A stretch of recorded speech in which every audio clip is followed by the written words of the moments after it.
بسم الله الرحمن الرحيم الحمد لله رب العالمين والصلاة والسلام على سيدنا ونبينا محمد وعلى آله الطيبين الطاهرين واللعنة الدائمة الأبدية على أعدائهم أجمعين إلى قيام يوم الدين. رب اشرح لي صدري ويسر لي أمري واحلل عقدة من لساني يفقه قولي. Assalamu alaikum, my beloved ones, wa rahmatullahi wa barakatuh. As we recall that we were doing the rules of monthly period. Now we are going to do the rules of the non-periodic discharge. That means it is remember the condition of monthly period was what? To be minimum is 3 days, maximum 10 days. Minimum 3 days, below 3 days, 1 day discharge, not monthly period, not state of impurity. 2 days, not state of impurity. So we need to know the time durations are very important. Then comes this description and the coloration. So if it was with the description of the monthly period, however, it lasted only 2 days, not period. If it was more than 10 days, and after the 10 days, it was like the color, the description and the color and all the sensations were of the monthly period. It's non-periodic discharge. That means it's a state of purity. So if it completes 3 days, then it is monthly period. If it exceeds 10 days, excuse me, then it is not monthly period. So whatever is in the 10 days, as long as it lasted for 3 days in the beginning, then it is going to be monthly period. So this was the definition of monthly period. Another thing, let's say the blood continued with the description of the monthly period. We can't say there are 2 periods now. No, there needs to be a gap. Okay, there needs to be a gap between 1 monthly period and second monthly period, or 1 period and second period. And what's the gap? From the end of the first period till the beginning of the next period, there needs to be 10 days of gap. There has to be minimum of 10 days gap. More it can be. Below 10 days, if there's a discharge, it's not, the second discharge is not monthly period. Why? Because there is it's in that gap period. Gap period means it's not second monthly period. It is istihadha. It is non-periodic. Now this non-periodic blood is called istihadha. Okay, not hayd, istihadha. So and istihadha we mentioned in the main theme of the ahkam. There are 3 types: istihadha kathira, plenty istihadha; moderate, mutawassita; and qalila, little istihadha.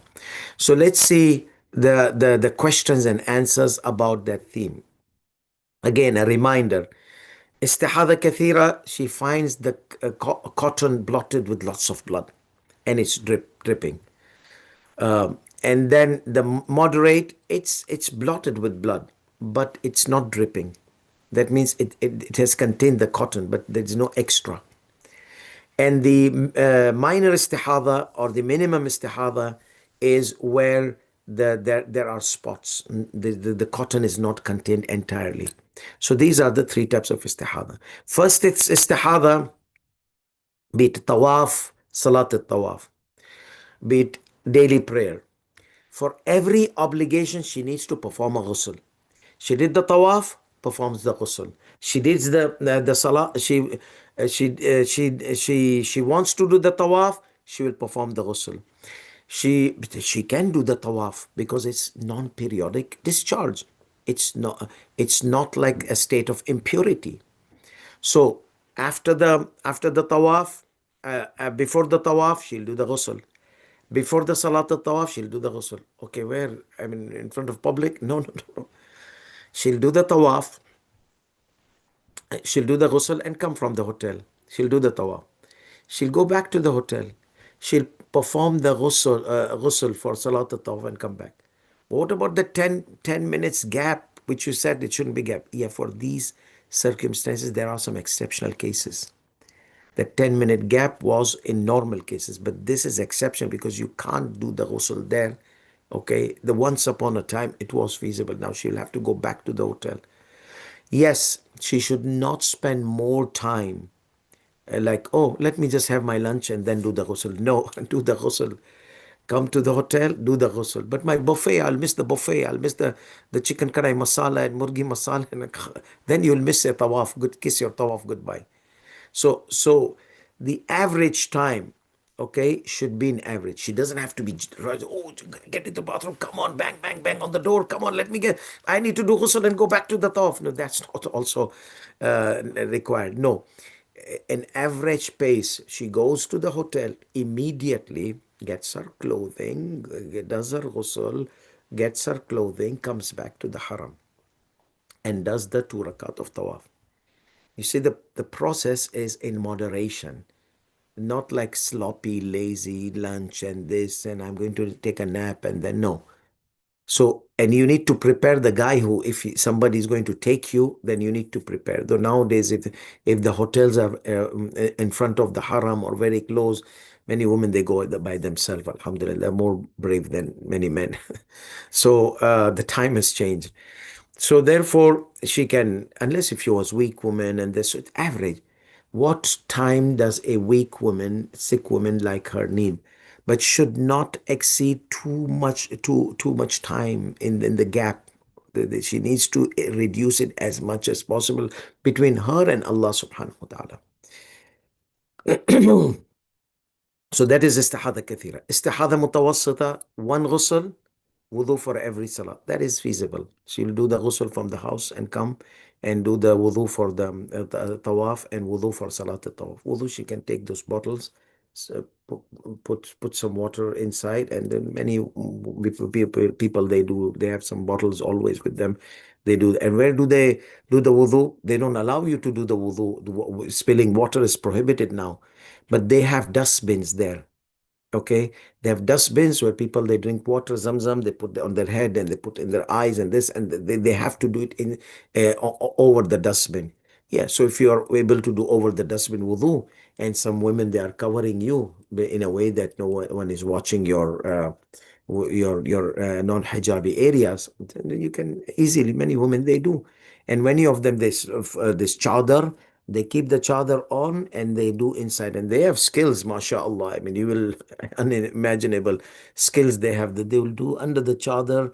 They will do the wudu, okay, and then they will pour the water on their hand and they will pour it in. Somehow it's like an umbrella chadar kind of thing. Anyhow, that's a technical problem left to them.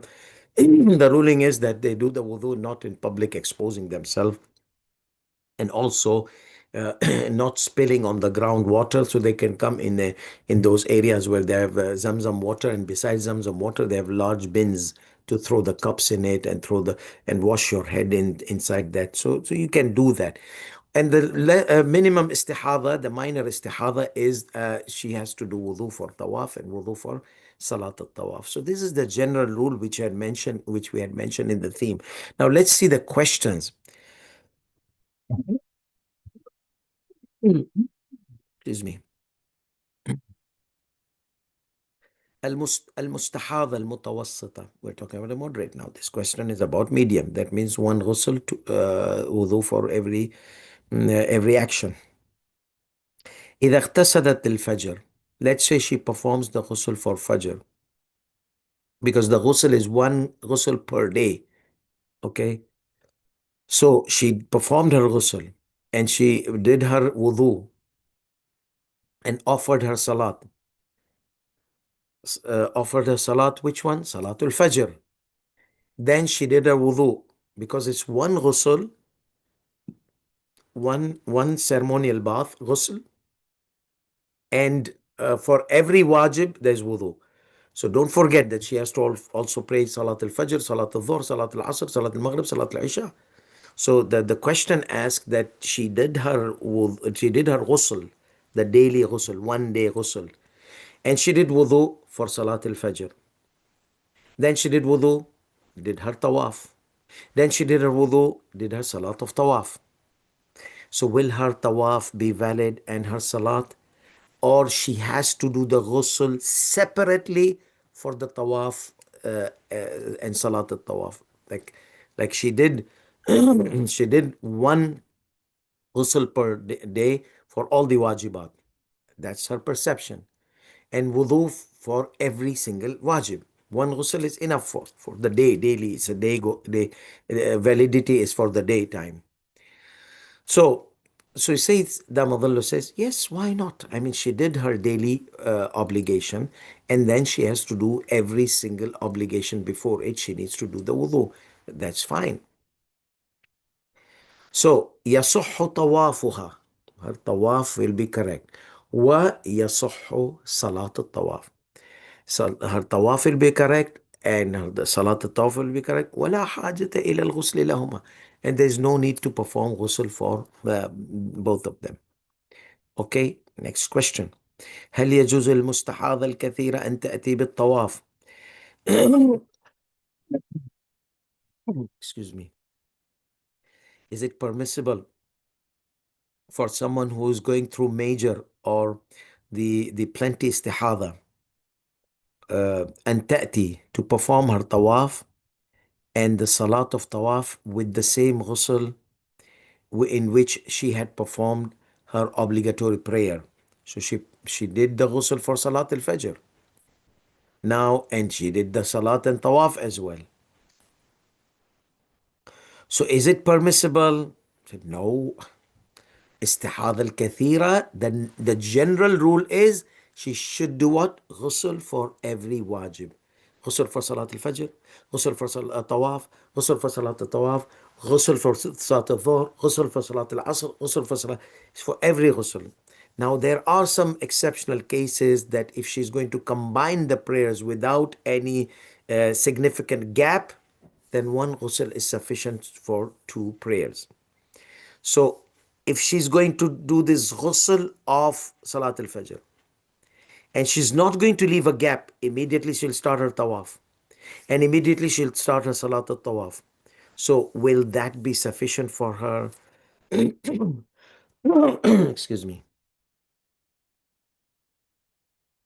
هل يجوز للاستحاضة الكثيرة أن تأتي بالطواف وصلاته بنفس الغسل الذي تأتي به لصلوات اليومية بأن تجمع بينهما وتأتي للجميع بغسل واحد. So she combines all these in one ghusl, like it is permissible in certain cases in the combined salat. Where did it go?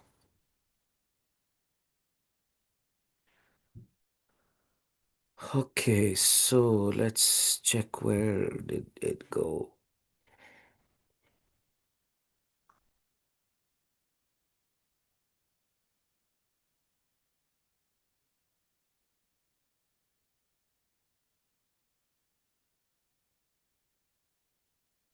Okay.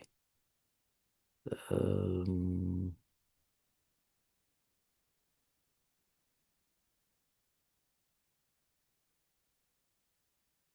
there it is. Let's now scroll and find out where did we stop.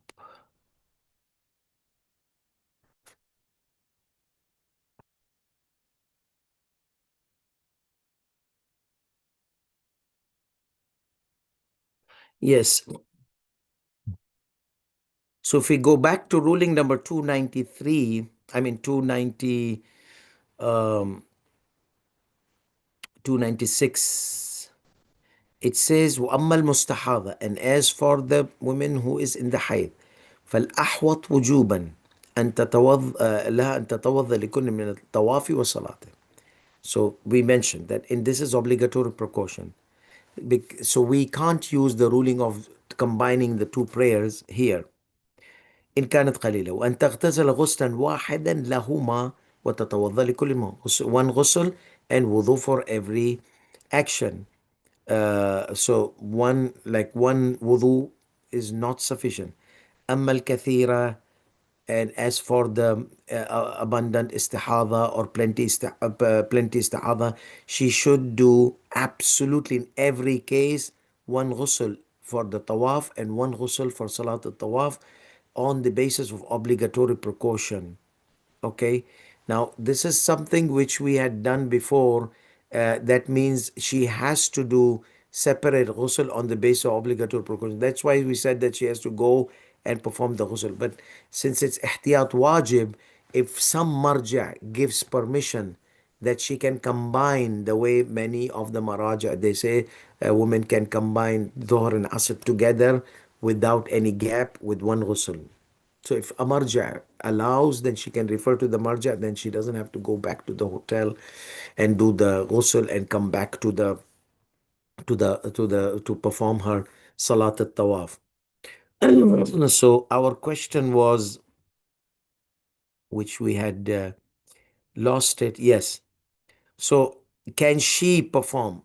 Can someone who has abundant istihada, plenty istihada, okay, can she uh, perform her tawaf and salat of tawaf with same ghusl in which she has performed her obligatory daily salat? So obligatory daily salat plus tawaf plus salat tawaf, all three, and she's istihada kathira in one ghusl. So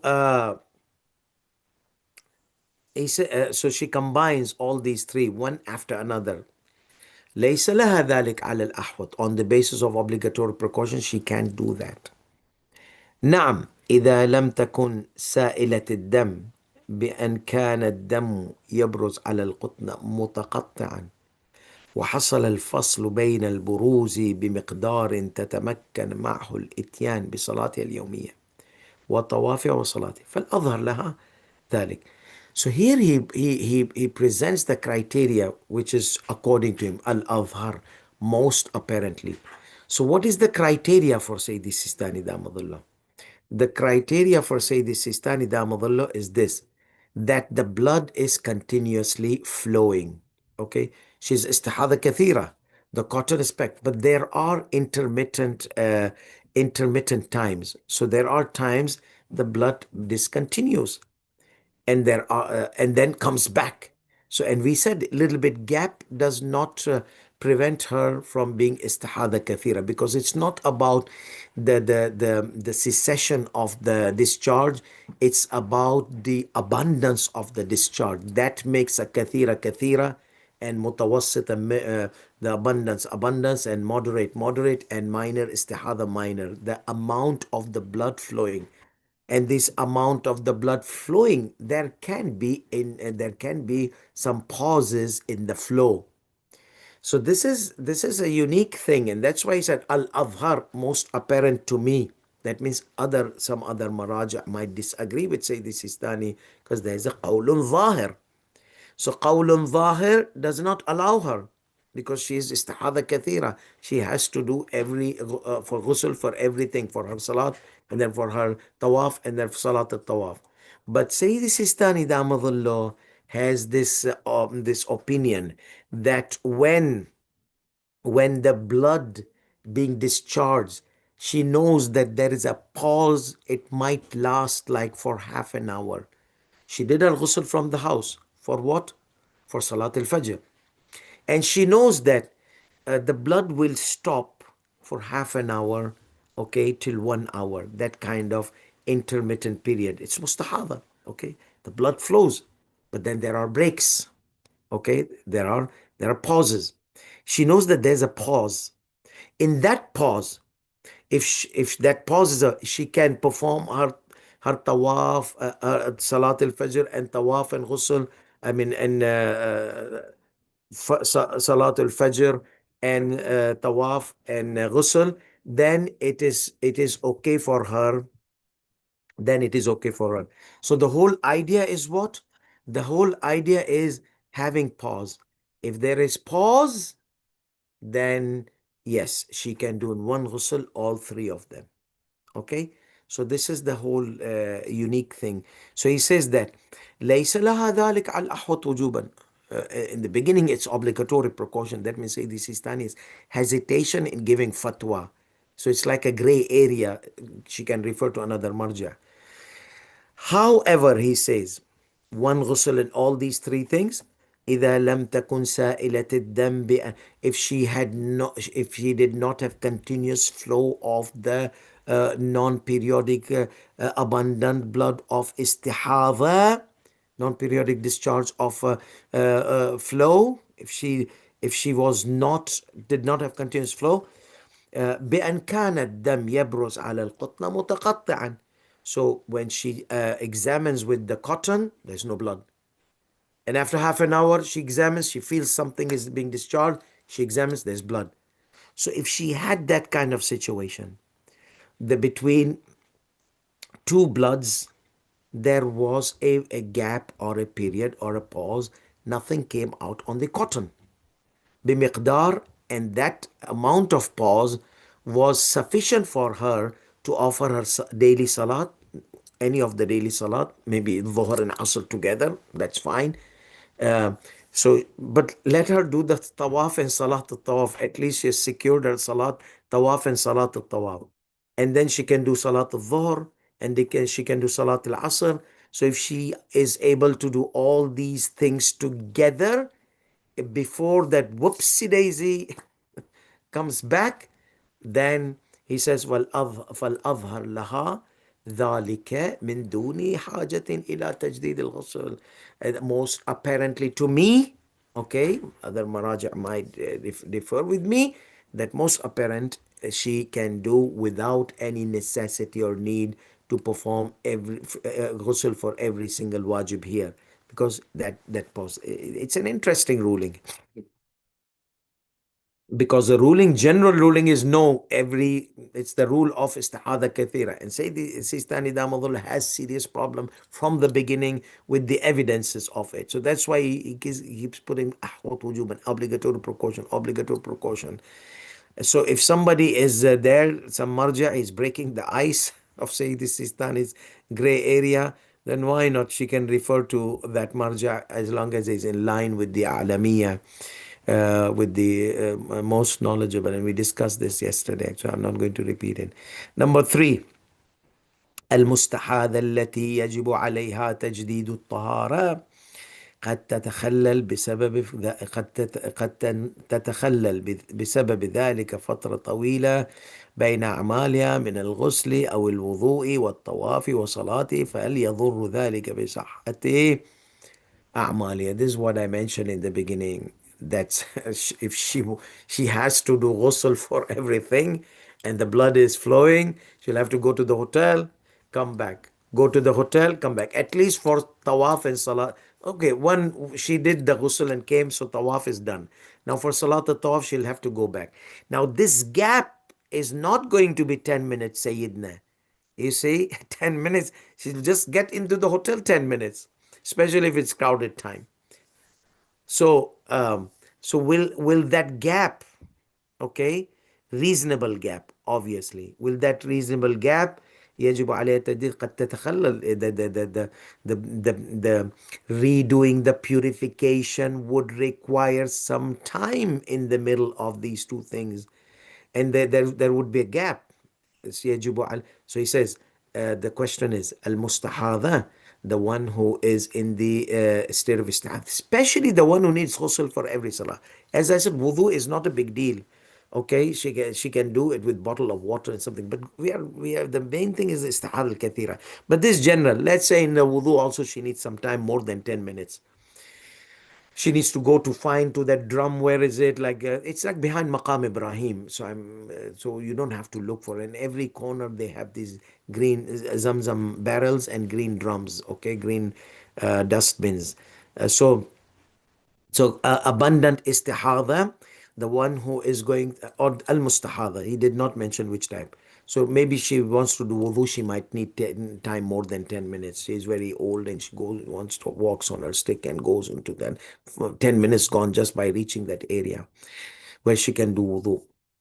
Because it's not permissible even religiously to spill water there, because people are doing tawaf, they might slip, it's marble. So it might become cause of harming others. That's why the government doesn't want you to spill water anywhere in the tawaf except in those bins. It's for the safety of the people, which Islam also supports it. Okay, so here's the thing. المستحاضة يجب عليها تجديد الطهارة. The question is, the مستحاضة, she needs to redo the purification. قد تتخلل بسبب ذلك فترة طويلة. And because of performing this purification, there might be an interruption between the أعمال's long period. Between her أعمال and between her ghusl and wudu and her أعمال, like tawaf and salat al-tawaf. So would that gap be would that gap affect the validity of her أعمال? He says يغتفر الفصل بين الطواف وصلاته بالمقدار الذي تضطر إليه. Whatever time gap she needs to redo, remember going to the hotel, doing the ghusl, coming back, maybe her hotel is far away, maybe her hotel is nearby, it depends all. So as long as she is not negligent or careless about this time frame, and she is doing her best to not need to rush and cause harm, and not be sloppy and have buffet and food and drink and rest and then go, no. As long as she is serious and she is careful about going to the hotel and getting her ghusl done and coming back, or she can find a close area, nearby area where there are ghusl areas, and there are a few I heard outside the tawaf area where people can perform ghusl, but many times those places are heavily crowded. So it will be easier to go to the hotel and come back rather than standing there for 15-20 minutes and waiting for your turn or queue. So that is if those areas are still available. Some of them, they go to the toilet, and the toilet has high flow water. So you can flush on the head and then the body, right hand side, left hand side, finish, done, like 5 minutes might take. If that's feasible to do, okay, without having najasat on your body, because these are toilet, for example. Okay, so toilets might be available, but the ghusl areas, before I used to see they were heavily crowded. Now I don't. It depends on season after season. Okay, so those are technical things left up to you, as long as you are not going to put too much time gap frame in between that. So the time gap between the tawaf and salat al-tawaf, which is required to perform her purity and come back, is pardoned. That gap is pardoned. وأما مع تخلل الفصل الطويل بين تحصيل الطهارة المائية والإتيان بالطواف. However, if the gap would be very long, okay, تخلل طويل بين like she has to go very far and come back, or it will take the traffic is very heavy, it might take 1 hour, 2 hour until she's back, the too long time. وأما مع تخلل الفصل الطويل, as for if the gap was very lengthy between acquiring the purification, water purification with water, that means ghusl, and performing the tawaf and salat of tawaf. Tawaf, we said it's not a problem. She came performing her ghusl, unless if she did salat al-fajr and then she wants to do tawaf. That would not be wise thing. So just come from home doing the ghusl of tawaf, and then after that find a way that you can do the ghusl fast for your salat al-tawaf. So if there was going to be a lengthy gap, then on the basis of obligatory precaution, she would perform tayammum عنها قبل الاتيان بهما. So let's say if she did Fajr and she's going to go home and come back for ghusl, it's not between Fajr and Tawaf, there's not issue. The whole issue is Tawaf and Salat of Tawaf. So she comes from home with the ghusl. So the only thing remaining is Salat al Tawaf. So if the time is going to be so lengthy for her going and coming back, okay, then in this case she will on the basis of obligatory precaution, she will perform the tayammum. Okay, if she performs the tayammum, good. I think it will be also good that she does the Salat al-Tawaf with the tayammum and then goes home and comes back with the ghusl and performs her salat, repeats her Salat al-Tawaf as a precautionary measure. Question number 4. المستحاضة التي يجب على الغسل لكل صلاة. That means abundance استحاضة. غسل for salat and غسل for tawaf. If a woman, she encountered a non-periodic discharge, which was plenty, abundant, or major istihada, which requires ghusl for for every salat and tawaf. إذا اغتسلت, if she performed her ghusl, وبدأت الطواف, okay, and she started performing her tawaf. وفي أثنائها, and during the tawaf, أقيمت صلاة الجماعة. Salat al-Jama'ah was established. Okay? That's why I always advise, do your wajibat at night time after Salat al-Isha, your ample time until Fajr. Okay? Or after sunrise uh, until the Dhuhr time. But don't choose the time between Dhuhr and Isha. You barely do something and adhan. You barely do something, adhan. So there's not that much time. And it's not about the adhan. It's 1 hour before adhan. People, they start gathering in the Masjid al-Haram. So when the people, they start gathering in the Masjid al-Haram, where will you be able to scoop yourself quickly and go and come and do the ghusl and do the, it becomes hectic. So do all these things from after Maghrib till before Fajr. 1 hour, 2 hour before Fajr, they start gathering. The Muslims, they want to perform the, so you have to be done before that, otherwise your tawaf will be interrupted, and they start closing the areas. Okay, that's another issue. So you did the tawaf and now you want to go to the sa'i area and it's blocked. Many times it happens. So always just make sure, because they want you to pray and then complete your sa'i, and your rulings are a bit different.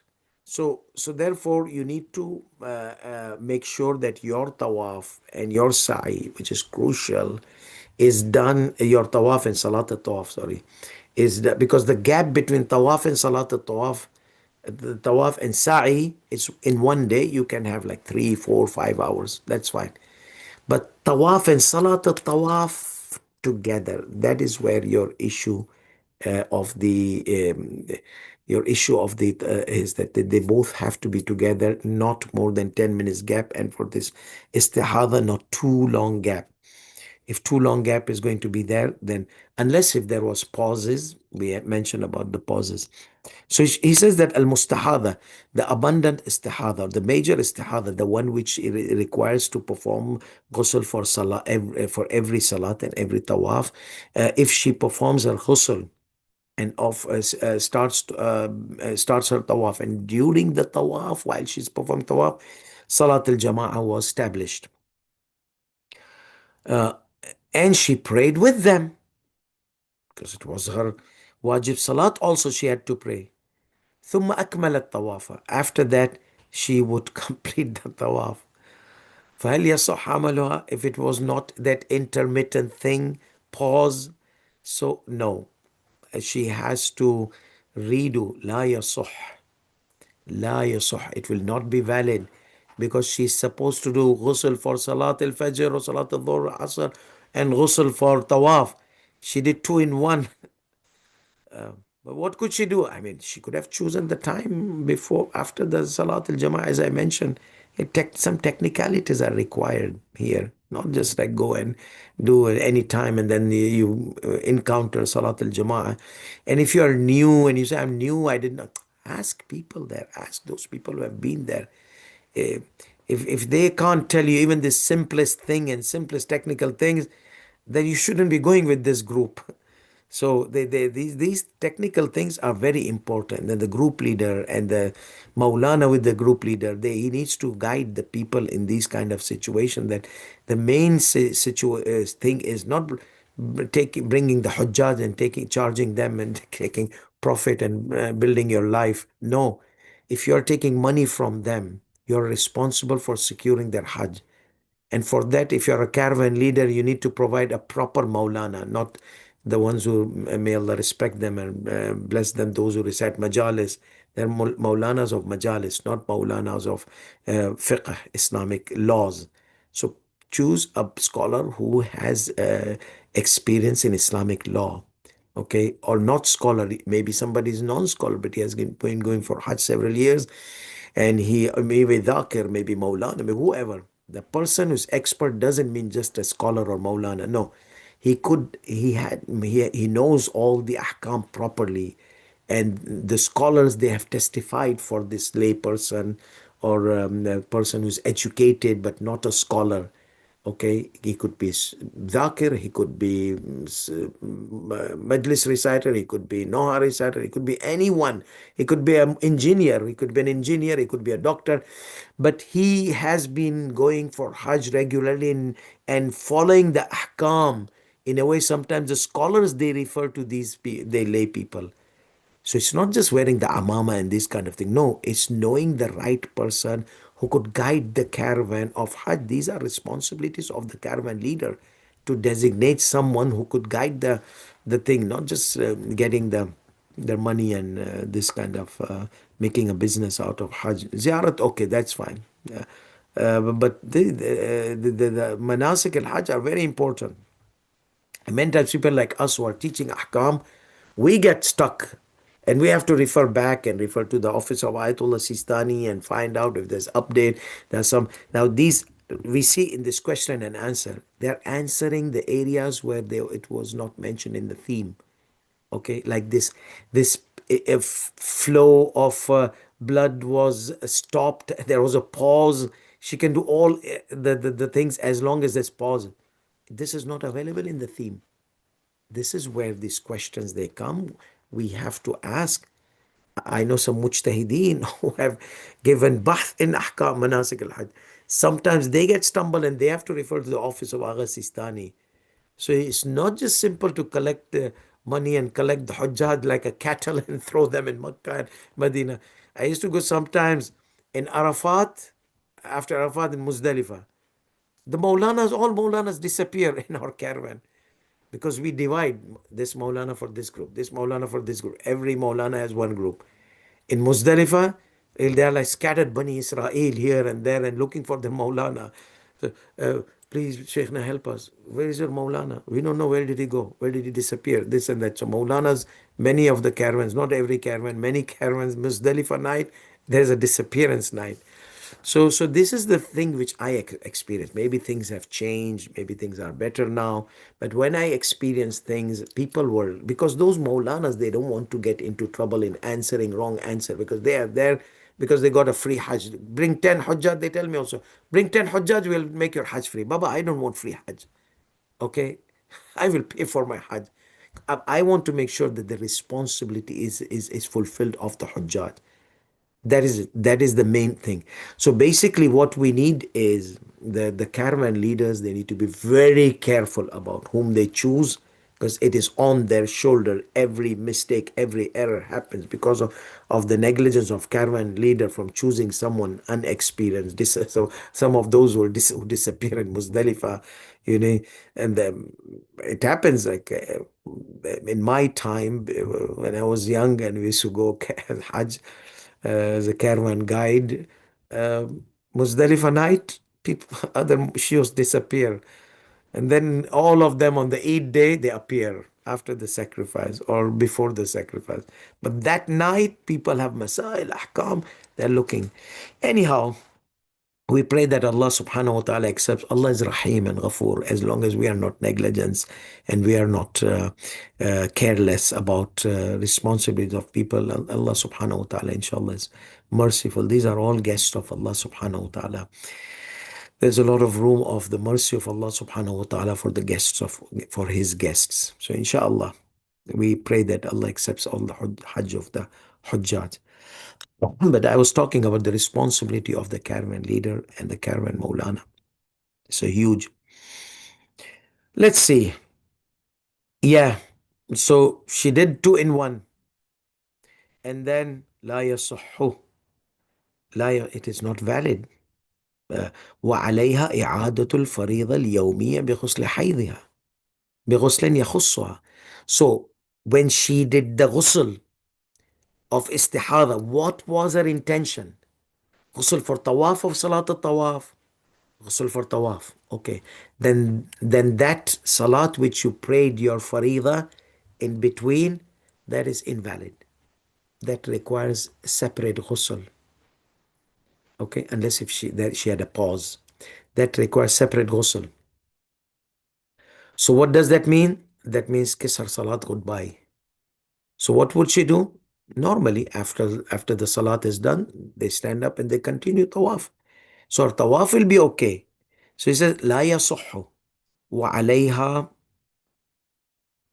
But since she messed up, I mean, she interrupted with salat al-tawaf and all those kind of things. So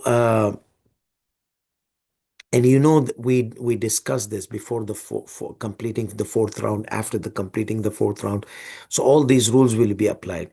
So in brief, he answers here because the answer is available in the theme we discussed. Okay. If Salat al-Jama'ah is established, she can continue. What are the conditions before completing fourth round, not fourth round, all those kind of details, whether she's required or not. Here, the bottom line is her salat will be invalid because she did her salat without ghusl. The ghusl was done for the tawaf. Yes, if the ghusl was done for the salat and she did the tawaf, she said, oh, there's time, let me do the tawaf. Then a salat will be valid, but the ghusl, tawaf will not be valid because she did not do the ghusl with the intention of tawaf. So what was her intention? I did the intention of tawaf. And then the salat popped up. So لا يصح. It will not be valid. وعليها إعادة الفريضة اليومية. We have two problems now. Salat and the tawaf of salat. As the salat al-farida, salat wajib salat, which she prayed, like Fajr for example. And then we have the tawaf. Also we have a problem. It was interrupted. وعليها إعادة الفريضة اليومية بغسل يخصها. So she has to redo the obligatory salat with the ghusl which is specific for it, which is specific for that salat. So salat gone. What about the tawaf? واستئناف الطواف بغسل آخر أو إتمامه من حيث قطع على التفصيل المذكور في رسالة المناسك. He says, as for the tawaf, based on the rulings we mentioned previously for the interruption of the tawaf due to the Salat al-Jama'ah, if she had interrupted in a way that she has to redo the tawaf, then she will have to do another ghusl for the tawaf. Because that ghusl was for that tawaf which became invalid. So now she will have to do another ghusl to redo the entire tawaf. However, if she had interrupted in a way that it can be continued, the tawaf, then there is nothing. She then has to do ghusl for salat al-tawaf. So, salat gone. She needs to do ghusl, salat. What about the tawaf? So we have tawaf and tawaf. So tawaf was interrupted in a way that she has to redo the tawaf, then she will have to redo the ghusl as well. If it was interrupted in a way that she doesn't have to redo the tawaf, then she doesn't have to do anything except for ghusl for salat al-tawaf. Okay, so question number 5. ما حكم ما حكم حمل المستحاضة للقطنة الملوثة بالدم أثناء الطواف؟ She examined herself somehow, someplace in a restroom area, some place she can't see. And then she carried her cotton contaminated with blood after examining. Remember that 2 period of time and this and that. So she examined somewhere privately, and she found out that there was istihada. So now she has to do the duties of istihada. So she saw that it's continuously istihada kathira. So her ghusl is okay. So now she's carrying the cotton, contaminated cotton. So what is the ruling of her tawaf? During the tawaf, she's carrying that contaminated cotton. So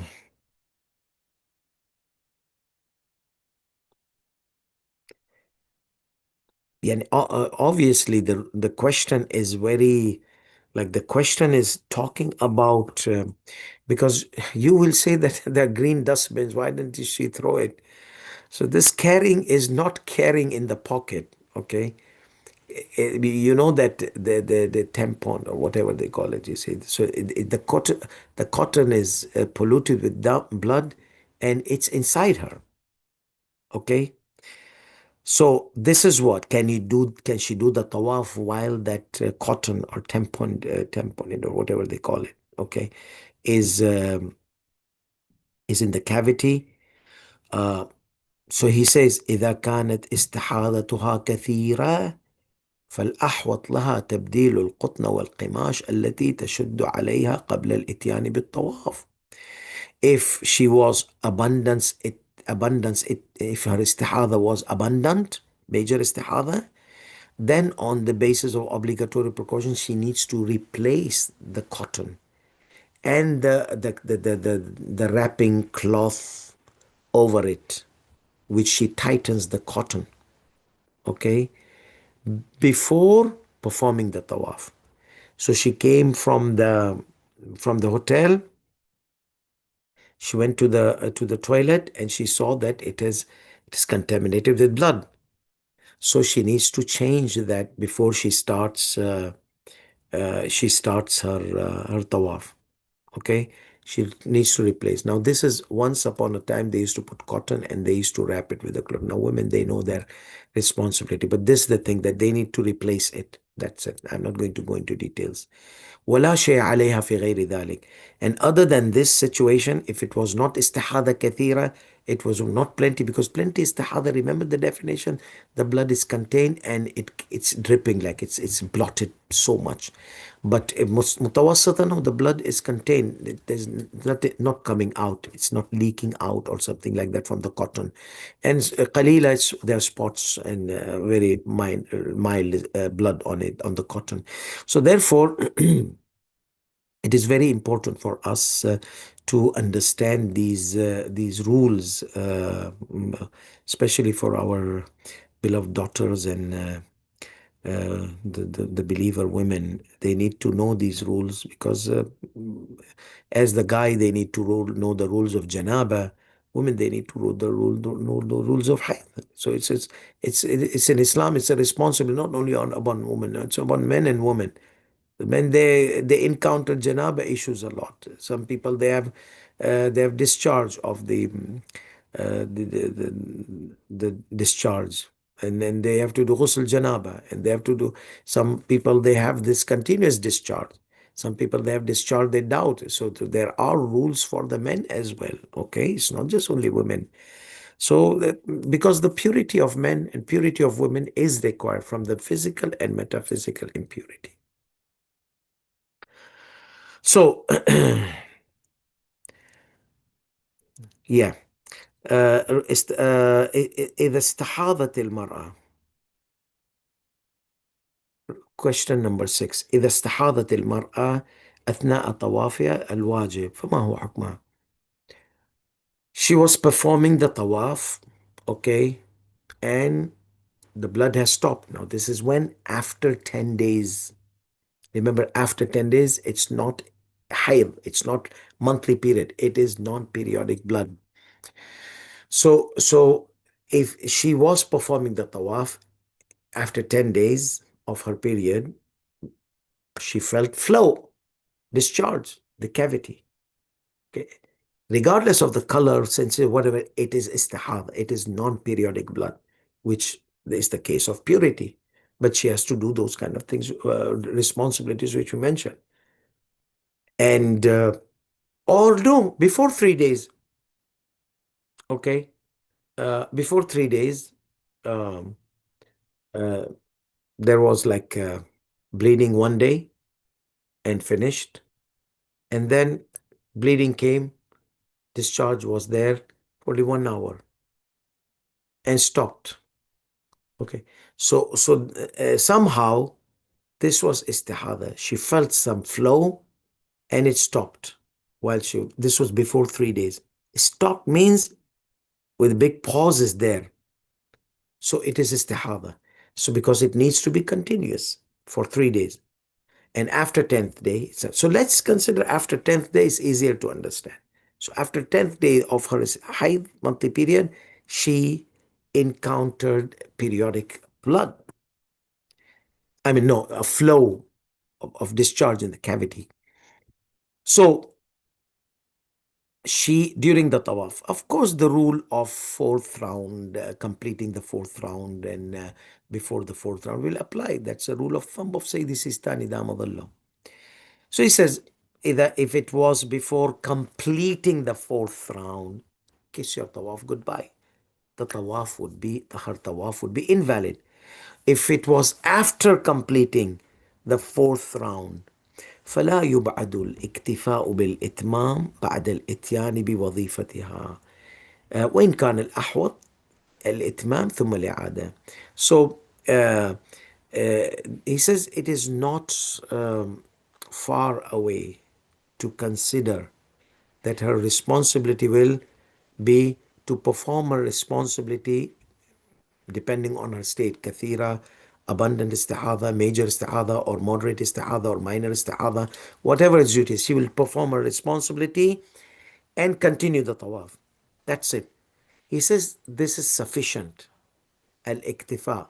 So it would be sufficient for her to complete her tawaf, because it's after fourth round, completing the fourth round, to complete her tawaf after performing her responsibility, even though it is recommended precaution that after she completes, she redoes the tawaf. Now, redoes the tawaf in the same ghusl or same wudu? No, obviously, because this will be another tawaf. So she will do the ghusl for this tawaf. So again, or wudu, or whatever the responsibilities is. So the thing is, in nutshell, she will do her responsibility and she'll complete the tawaf. She'll do her responsibility, she'll do the salat al-tawaf. She'll do her responsibility, she'll bring another tawaf as a recommended precaution. She'll do her responsibility and do salat of the precautionary tawaf. Okay. Question number 7. امرأة تستعمل الحبوب التي تؤدي إلى تأخير العادة الشهرية. Women uses medication, pills, which delay the monthly period. Okay. فرأت قطرة من الدم قبل الشروع في الطواف. She saw spots, not flow, not blood. She saw in her dress spots of blood before she started her tawaf. So now what's the duty? Examine with the cotton. So she examined by the cotton and she found nothing. The cotton was clean. That means there is nothing in the cavity. فوجدت نفسها, okay, نقية. She found that she was pure. She was clean. There's no traces of blood on the cotton. So that means the cavity is clean. فهل باستطاعتها أن تطوف أم عليها أن تنتظر لتتأكد من عدم عود الدم?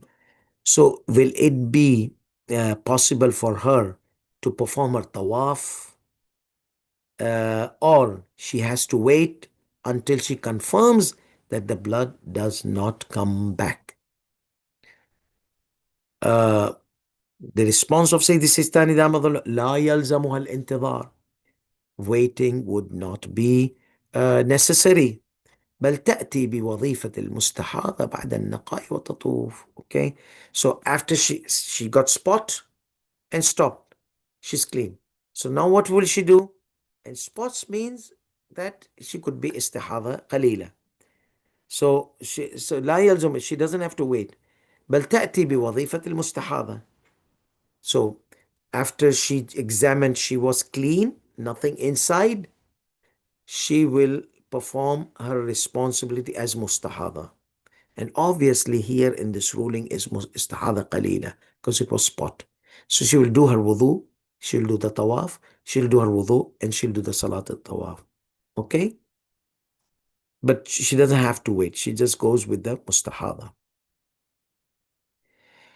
Question number 8. هل تكفي المستحاضة لطوافها وصلاة طوافها بغسل واحد إذا كانت كثيرة وبوضوء واحد إذا كانت متوسطة أو قليلة؟ We mentioned this. It is about combining. In some cases you can combine Dhuhr and Asr with one ghusl. Two wajibat in one ghusl. So can the mustahada, we mentioned this, can the mustahada do the same thing, like same thing we do in salat?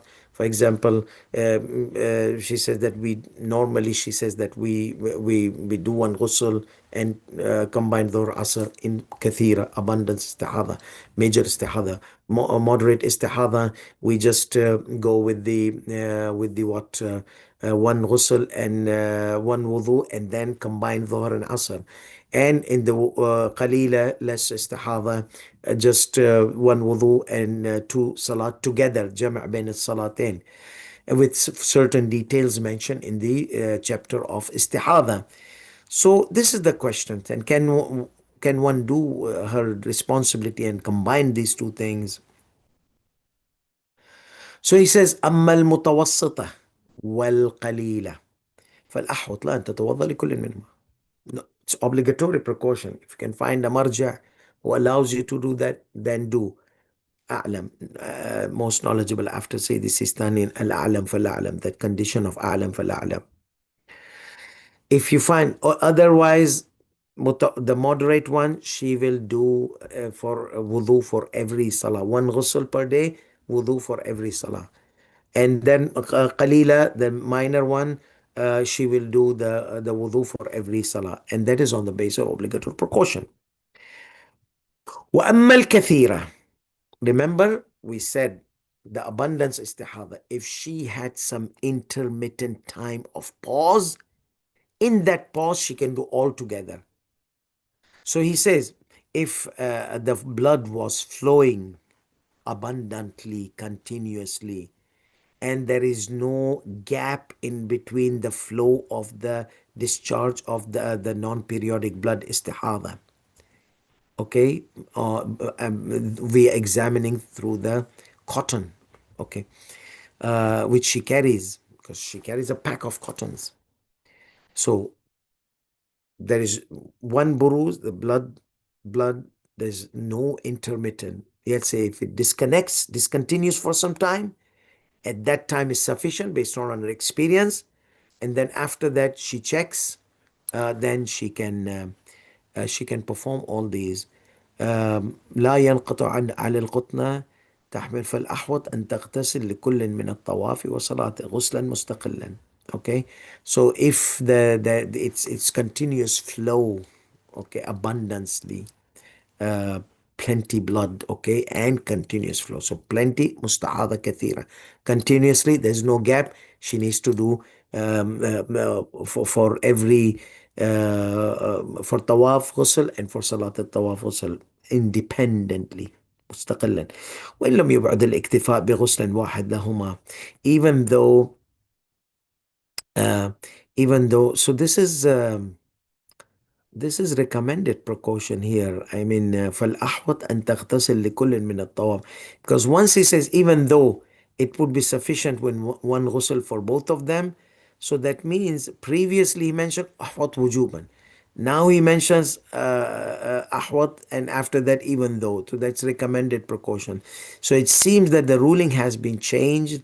However, it is not been updated in this page. Just a few lines before, we saw that no, if it was in the intermittent pause, she can do the thing. Otherwise, on the basis of obligatory precaution. So um, let me just go back just to make sure that this has changed or something like that. Oops, what happened? Yeah, there you go. So let's go back to the ruling, which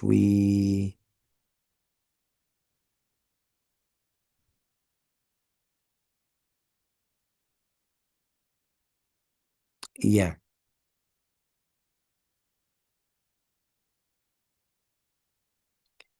This is question number 8. Let's see, where did we... Yes, it was question number 2. So, ليس لها ذلك على الأحوط. That is obligatory precaution. Okay. Question number 2 is obligatory precaution. Naam, however, if there was an intermittent, this was in question number 2. And in this question number 8, on the same website, same page, so it needs to be updated, and we'll have to contact them to choose either this or either that. But anyhow, for you, just to consider it obligatory precaution. Here says, the answer, أما الكثيرة. This is where our issue is, abundant istihada. Okay. فإن كان, if the flow of the blood was abundantly coming, being discharged without any interruption. Okay. لا ينقطع بروزه على القطنة. The cotton, there's no pause, there's no cessation of that flow on the cotton. The cotton indicates continuous flow. Then فالأحوط, this أحوط in ruling number 2 is obligatory precaution. Here it is recommended precaution. والأحوط أن تغتسل لكل من الطواف وصلاته غسلا مستقلا, on the basis of precaution. I'm not say obligatory precaution. On the basis of precaution or precautionary measures, require her to perform ghusl for every tawaf and salat. Okay, for every tawaf one ghusl, for every salat one ghusl. Mustaqillan, independently. Here's the wording of Agha. May Allah bless him and extend his life. You see, وإن لم يبعد الاكتفاء بغسل واحد لهما, even though it would be sufficient to perform both of them in one ghusl. It would be sufficient to perform both of them in one ghusl. So that means ruling number 2 has obligatory precaution. Question number 8 has recommended precaution. Now, which one is before, which one is after? We will have to consult the office of Agha, and then we will come back to you in this ruling, and inshallah you will find it in our upcoming sessions. Okay, so at this point, consider it obligatory precaution as a precautionary measure. If you consider one ghusl based on this recommended precaution, and then later on the answer comes, oh no, that was an error or something like that was old ruling and now the new ruling is obligatory precaution, then you are messed up. So just as a precautionary measure, do ghusl for both of them. If there's too much time is going to take, do the tayammum for the salat al-tawaf and go home and do the ghusl and come back, and or wherever you can find as close as possible, as early as possible, the perform the ghusl for salat al-tawaf. Okay, so here you don't need two ghusls, you don't need that tayammum, it's sufficient one, because there's no time gap between them. It's like same combining Dhuhr and Asr together. So فالأحوط لأن تغتسل لكل من الطواف وصلاته غسلا مستقلا وإن لم يبعد, even though it would be sufficient to perform one ghusl for both of them. وأما إذا كان بروز الدم على القطن منقطعا بحيث تتمكن من الاغتسال والاتيان بالصلاة. However, if there was enough time between the cotton, the discharged blood and the cotton, there was a pause in the flow. That pause was enough for her to perform the ghusl and to perform the salat of tawaf. Okay, before this, the pause ends and the flow starts again. So here he says it would be permissible for her to perform both tawaf and salat tawaf in that ghusl, and even wajibat salat we mentioned, fajr, dhuhr, asr we mentioned before. So without any requirement for redoing the ghusl, al adhar, most apparently. This word is exactly like where ruling number two, question number two was, 2 and 8. The conflict is that she has to do obligatory precaution, ghusl for the salat, tawaf, and ghusl for salah. Here it's recommended precaution, ghusl for tawaf and ghusl for salah, and one ghusl is sufficient. But in the intermission, question number 2 and question number 8 are okay together.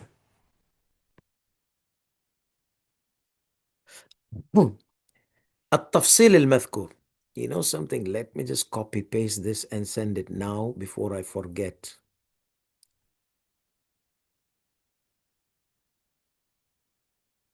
I'll just send this to the office representative of Agha, and let's see.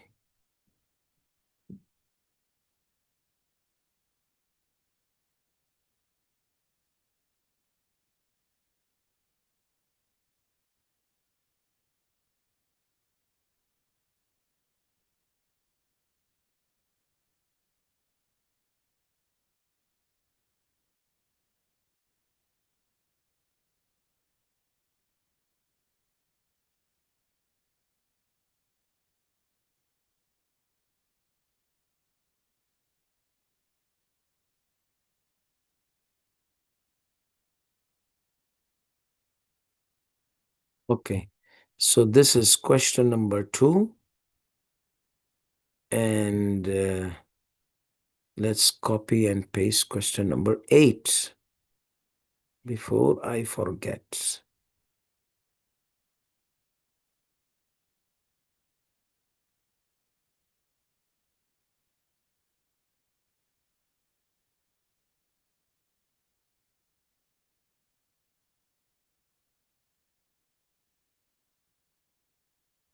And send them the link as well, that we found it on the website.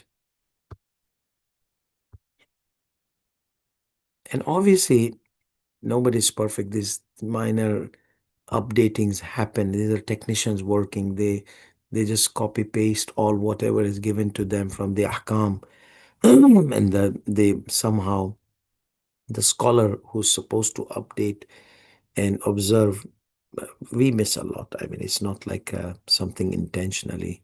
So may Allah reward them. At least they are providing this great resource. Jayyid. Okay. So the ruling is sent now. So inshallah, hopefully, once we get the answer, we will update you.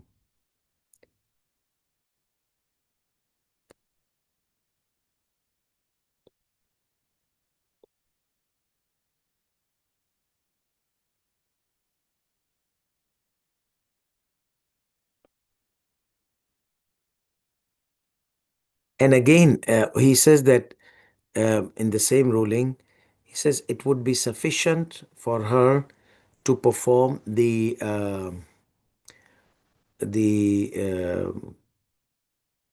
perform the tawaf and salat al-tawaf in that period. However, if that period is not available, then obligatory precaution, she must do ghusl for salat and ghusl for tawaf.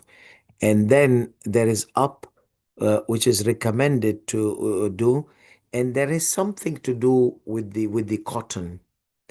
So the clarification comes and it will clarify further that there's some, because this obligatory precaution, recommended precaution, the only difference I see that the cost cotton is placed in wherever it's supposed to be. فإن كانت سائلة الدم أي كان الدم صبيبا لا ينقطع بروزه. That means the blood is continuously appearing on the cotton which she has placed in the wherever it needs to be placed. فالأحوط أن تغتسل. So this is where the issue happens. There is something different between this and that ruling, and that is the existence of cotton being continuous. The problem is that there's continuous flow. So obligatory precaution, ghusl for the tawaf and ghusl for salat al-tawaf. Here, there's continuous flow in ruling number 8 on the cotton. And then he says, if there was continuous flow, then obligatory precaution. So this sentence is vague and it requires, because the rule of thumb is that intermittent pause, al-adhar, most apparently she can do everything in that pause. If there's no pause, continuous flow, obligatory precaution. So there is some issue with this cotton being there and the blood is flowing continuously and there's no intermittent pause there. And there he has kept recommended precaution. So that thing needs to be clarified. I don't think so it's contradiction. It's that there's a secret in the cotton. As I mentioned previously, some of these questions are the way they have been presented and the way they have been answered are sometimes vague in its nature. So even my teachers, sometimes they used to face like a problem in understanding them, and we have to send istiftah to the office of Agha. Agha, please clarify what do you mean by this? Okay, so inshallah this will be sorted out soon.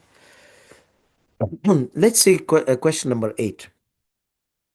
هل تكفي المستحاضة لطوافها وصلاة طوافها بغسل واحد إذا كانت هل تكفي المستحاضة لطوافها وصلاة طوافها بغسل واحد إذا كانت كثيرة وبوضوء واحد إذا yeah sorry we did finish this question number 9 sorry.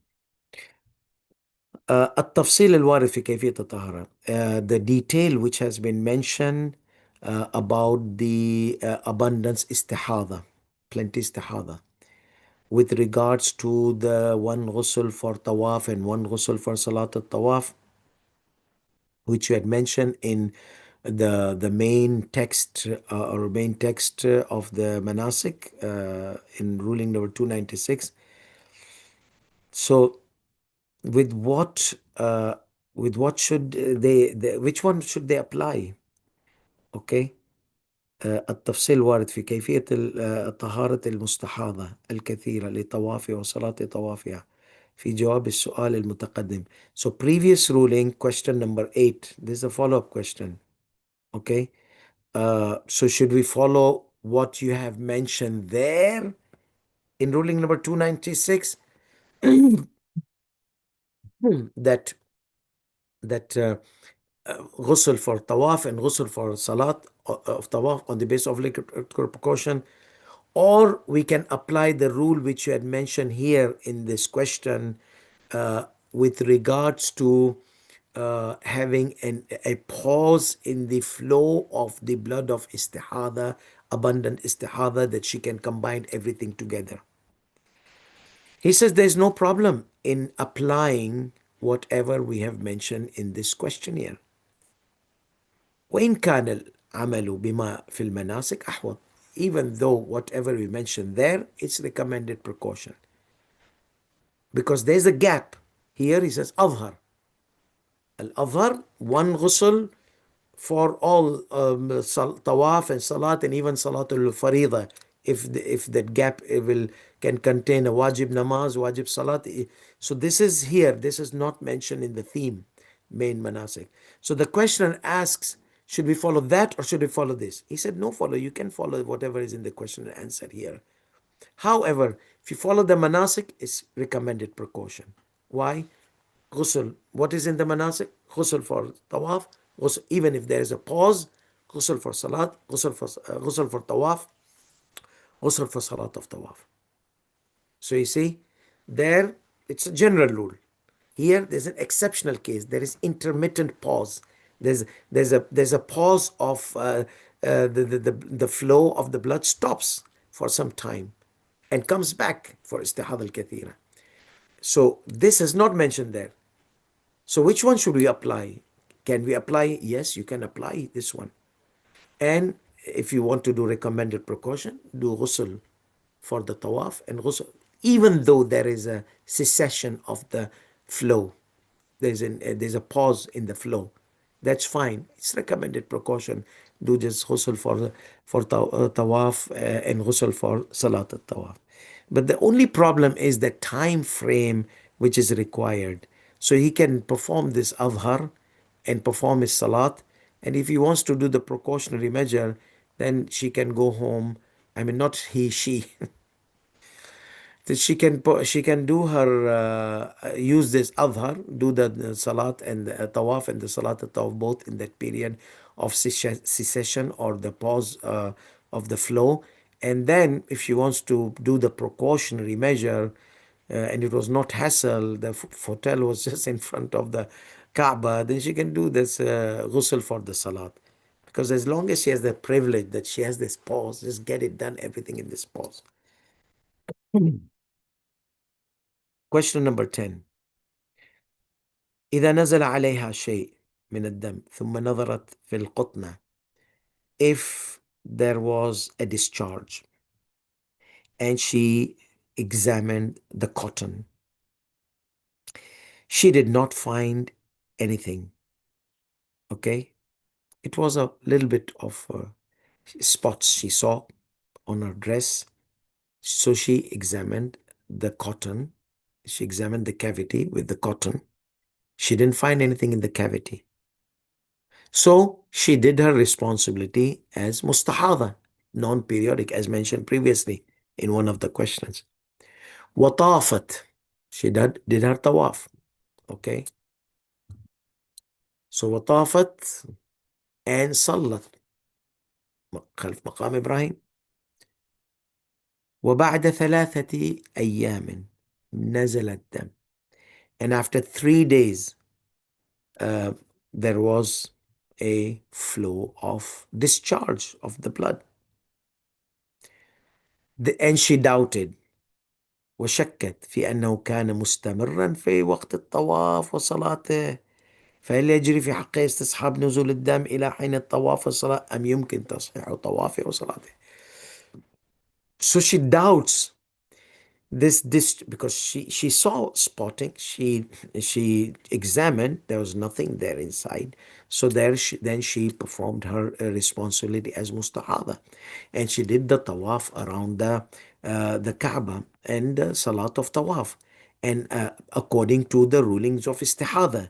And after 3 days, the blood started to flow. So she's doubting now. Did it start flowing during the tawaf or the salat of tawaf?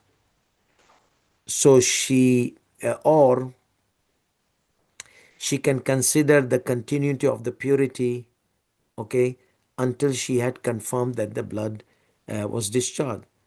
في حقها استصحاب نزول الدم إلى حين طواف الصلاة أم يمكن تصحيح طوافها. Okay, the question is like this. Let me rephrase it.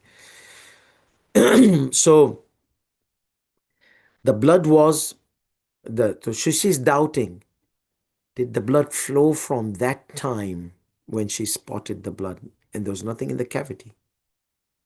So did the blood continue from that time after she examined? So she would consider that she was in the state of monthly period, or she would consider no, there was nothing there and just now the period starts.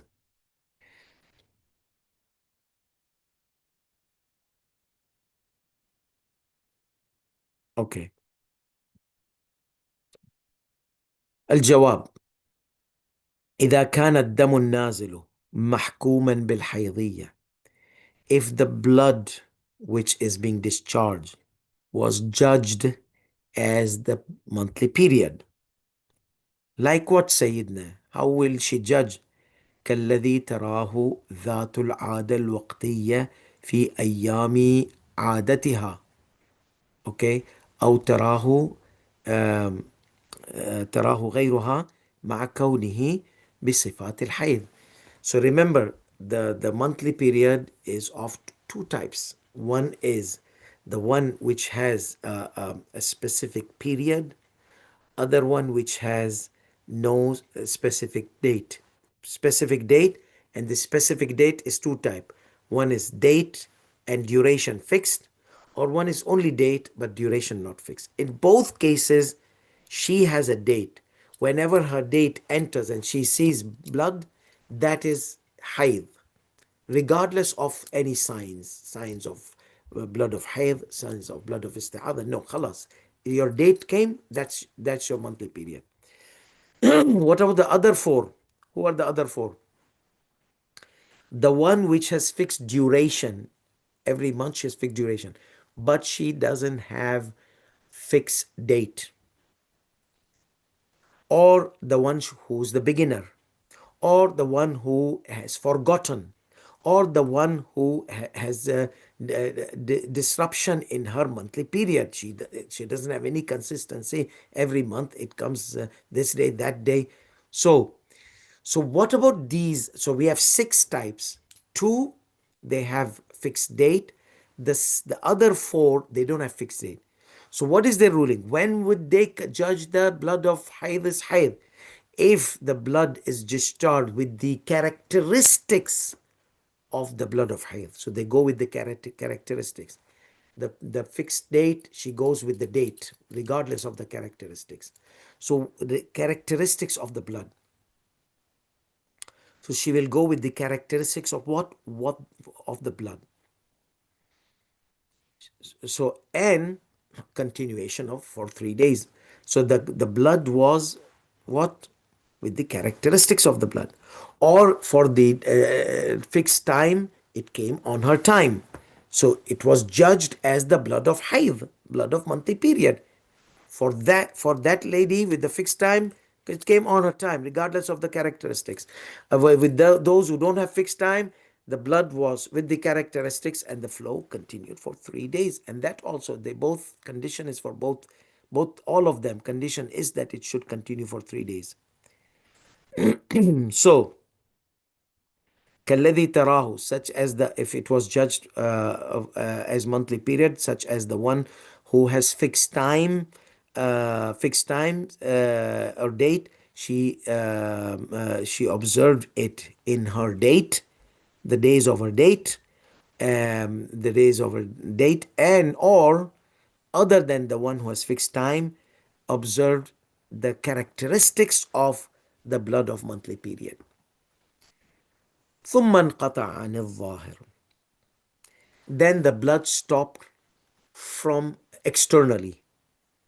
So externally there was nothing. واحتملت بقاؤه في باطن and she had this she had this possibility that it must be in the cavity, okay, internal cavity. So she inserted the cotton, she examined the cotton with the cotton, and the cotton came out clean. She performed her amal as mustahada, non-periodic discharge, and she performed her tawaf, and she performed her salat. ثم نزل الدم, and after that the blood started flowing. وشكت, and she doubted في أنه استمرار للدم الأول من حيث بقائه في باطن she doubted, is it the continuation of the first blood discharge spots, remember? and it remained in the cavity, or it is a new discharge. So she's doubting, is this the continuation of that spotting, or is this the new discharge? Since she had examined with the cotton and the cotton came out clean, then we cannot consider it the continuation of that spotting. So what does that mean? We will consider it now after the Salat al-Tawaf, it is a new discharge. Then her Salat, her Tawaf will be valid, her Salat al-Tawaf will be valid. So this is area number one from the ruling, part number one for the ruling. So now we understand. She examined. There was nothing on the blood. That means there was nothing in the cavity. So, and she doubted the new discharge, the discharge which came after the Salat al-Tawaf. Is this the continuation of that, or is this a new discharge? So we will say you checked. There was nothing there. So there was nothing there, and your Salat is Tawaf is correct. Your Salat is Tawaf is correct, and we'll consider this a new discharge. So وَكَذَلِكَ إِذَا اطْمَأَنَّتْ, similar ruling will be applied if she had satisfaction that the blood discharge had stopped, ceased to flow, and it was not monthly period, the spotting which happened, it was not monthly period, when she did not find anything on the cotton. Okay? So there's external cotton, there's examining cotton. So externally, she did not find anything. عندما لم تجد على الخدنة وإن لم تدخلها, even if she had not examined the internal, the outside there was spotting and that's it, and it has stopped, and she was satisfied that it stopped. So even if she had not examined, so the ruling will be applying for the one who examined and didn't see anything, and then after that she saw a discharge, so it would be considered new discharge. That means your tawaf and salat was okay. And even if she did not examine, but she was satisfied that there is nothing there in the cavity, even she did not examine with the cotton. Now the other part, وأما مع احتمال استمرار. Okay, if there was a possibility that it was the continuation of the flow. Okay, however, she did not examine, she did not have satisfaction that the cavity is clean. Okay, so if she examined or she has satisfaction that the cavity was clean after the first spotting, then she can continue. I mean, her salat of tawaf will be correct, salat and tawaf, and the new discharge will be considered new. But if she did not examine, she was supposed to examine, or she was not satisfied, and she felt that this new discharge is not new discharge, is the continuation of the spotting which she saw, then her tawaf and the salat al tawaf will not be valid. Okay, tawaf and salat al tawaf and salat al tawaf will not be valid.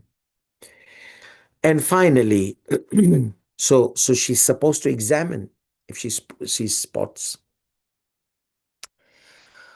Finally, question number 11, and we'll be done with the rules of women. May Allah bless the women and give them strength and sabr, all these things. Sometimes I tell the guys, too much patience. There are some patience in the women you guys don't observe.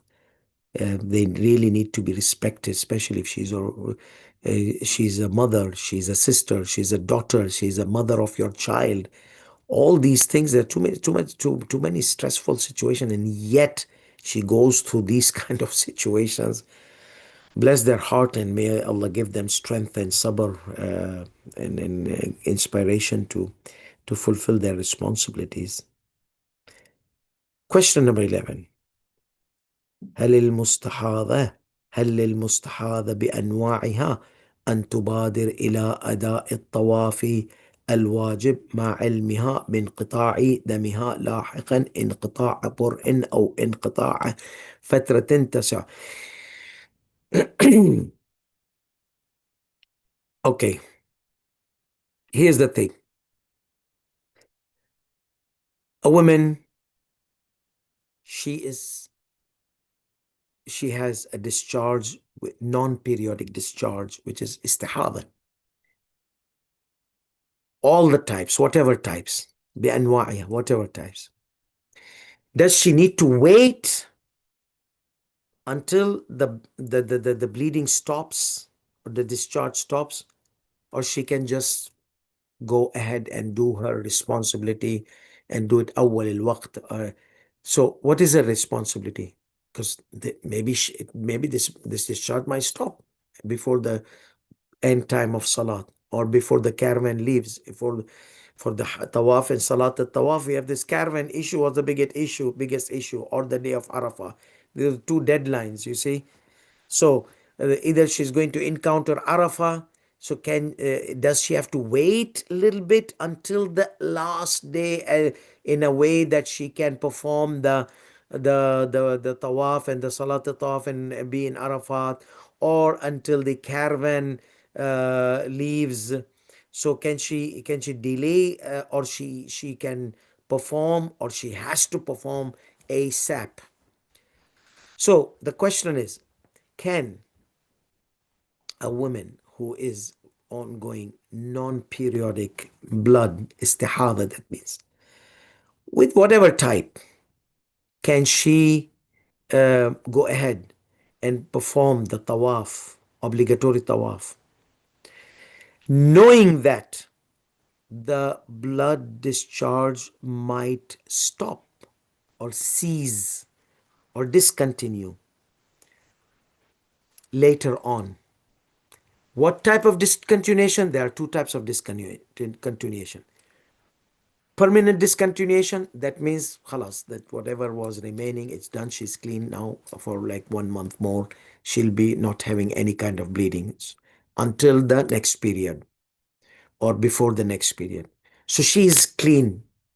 Or no, the intermittent, there was a pause. She knows that she's going to have a pause of like 2 hours, 3 hours because she's used to. So she knows that she's going to be done with istihada, or she is going to be having a pause in the flow of the discharge, and that pause will allow her to perform the purification and the tawaf. Okay, so she knows, or she has the possibility. knows من مع علمها أو مع احتمال الانقطاع. So either she has knowledge, or either she has possibility that it may discontinue. So if she did, let's say hypothetically, the question is continuing. If she did, for example, instantly, did not wait for that time, and she believed that there is no time, then after that it discontinued. Or she performed her duties believing, or with the perception that she can do it as early as possible. She doesn't have to wait. So I think the whole idea is she knows, or she has a probability that the blood is going to stop for good until next period, or there is going to be a time of pause in a way that she can perform her ghusl and tawaf, or wudu and tawaf, whatever is responsibility, whatever type of istihada, because it's a general question of any type of istihada. So she performed the tawaf, knowing that even if there's a time, I can do it as early as possible. instantly. Or she had belief that it's not going to stop. So there are four sections of this question. Or she had belief that it's not going to stop, but then it stopped after she performed the tawaf and salat of tawaf, and certain spirituality came and, oh, I'm clean, done. So, what's the answer? مع العلم بانقطاع الدم لاحقا انقطاع برء أو الانقطاع لفترة تسع الطهارة والصلاة يجب عليها التأخير على الأحوط. If she has knowledge that the blood is going to stop for good, or there's going to be a pause enough for her to perform the purification and the tawaf, then on the basis of obligatory precautions, she needs to wait for that time, for that period of pause. Okay, this is number one section. She knows she has to wait. وكذلك مع عدم اليأس عنه. So she has knowledge, and a similar rule will be applied when she is not despair about the cessation of the flow, discontinuation of the flow. So no, there's no hopelessness there. No, she's hoping that the blood may stop, discharge may stop, or there may be a period. ولو طافت مع اليأس عنه. However, if she performed the tawaf and she was hopeless of مع عدم اليأس عنه, so if she performed the tawaf, she was hopeless. She said that, "No, it's never going to stop. I need to do the tawaf unless the day of Arafah comes, or the caravan will leave, or those kind of limitations. There's no time." So she didn't have any possibility. She was hopeless of the discontinuation of the blood. However, after she was done, oops, daisy, remember that spirituality. Oh, I'm done. ثم انقطع. Will it be obligatory? He says to repeat. No, no, no. He said لم يجب الإعادة, because she was hopeless. She had this belief and knowledge and hopelessness that it's not going to stop. It's going to continue until the caravan leaves, until the day of Arafah. So there was hopelessness, but then it stopped. Does she need to redo after the istihada is ceased or discontinues? No, he says lam tajib al-i'ada. Redoing or repeating would not be obligatory. وأما مع العلم بالانقطاع أو رجاء ذلك. However, if she had knowledge that is going to discontinue, or she was hoping, she was not hopeless, she was hoping here, that she hopes that it will stop, but still she performed it and it stopped, it discontinued. فعليها الإعادة على الأحوط. So she needs to redo the tawaf and the salat if she had done also on the basis of obligatory precaution, without any, regardless of she believed the permissibility or not permissibility. Remember, there was one segment that she believed that it was permissible for her to do, regardless. She believed it was permissible for her to do instantly, or and not to wait, or she did not believe. That's not the criteria for him. The criteria for him is hopelessness and hope. So if she was hopeless of purification and she performed, and then she discontinued, then her tawaf in salat tawaf will be valid if she did her responsibility as mustahada. So that is, but if she had hope that it's going to discontinue, and she prayed and she offered the tawaf, performed the tawaf, then on the basis of obligatory precaution, she needs to redo it, regardless of her belief of the permissibility to do instantly. That's it. Now we have a few sessions left for the tahara and the libas. The tawaf chapter is quite long. Libas of tawaf, and a few. So still we are stuck in Tawaf. We have Q&A of Tawaf. We need to continue. Then we'll go back to the main theme to start the Salat of Tawaf. Perfect. So inshallah, in our upcoming session, we have conditions of purity in the Tawaf, the rulings related to the conditions of purity in the Tawaf. وآخر دعوانا الحمد لله رب العالمين وصلى الله على محمد وعلى آله الطيبين الطاهرين والسلام عليكم ورحمة الله وبركاته.